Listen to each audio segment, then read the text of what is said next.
Hi, this is Dr. Gary. Welcome to our tune-up this week.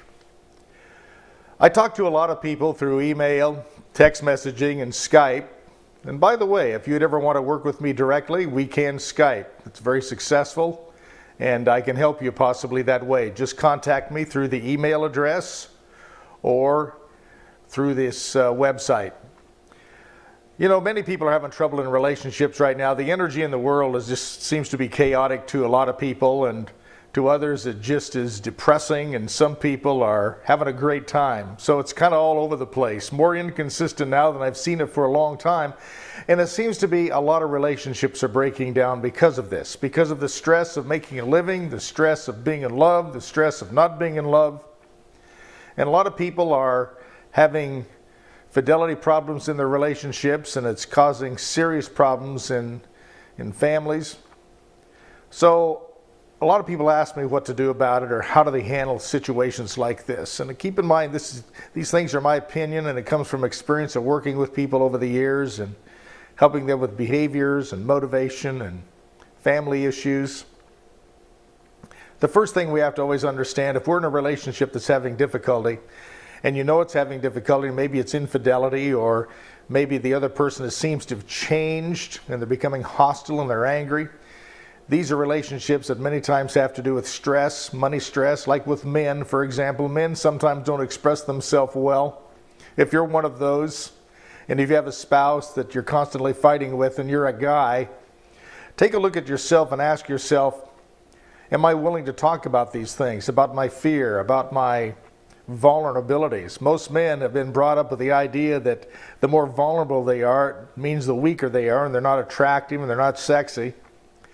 And men a lot of times believe that we have to be making a lot of money and have a fancy car, and we have to be really boisterous and dominating in order to be sexy to the opposite gender. And that's not necessarily true.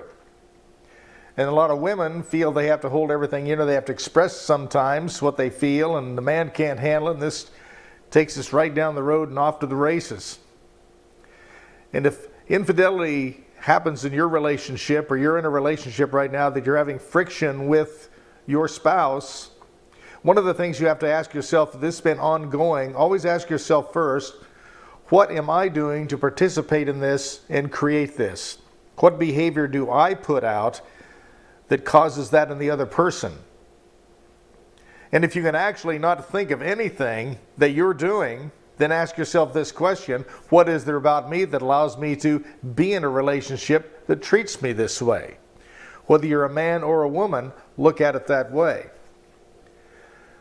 I believe that all of us are meant to have companionship and probably meant to be with somebody. I think the human being, all in all, is a kind of a flawed individual to teach us and train us spiritually on this path, how to behave ourselves, how to speak, and how to manage through problems.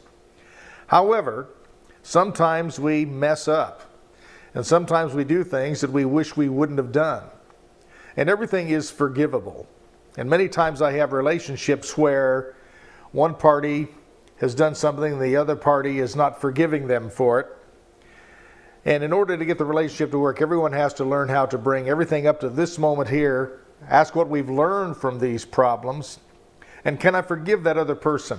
Because if you really can't forgive someone else, you have to really look at yourself then.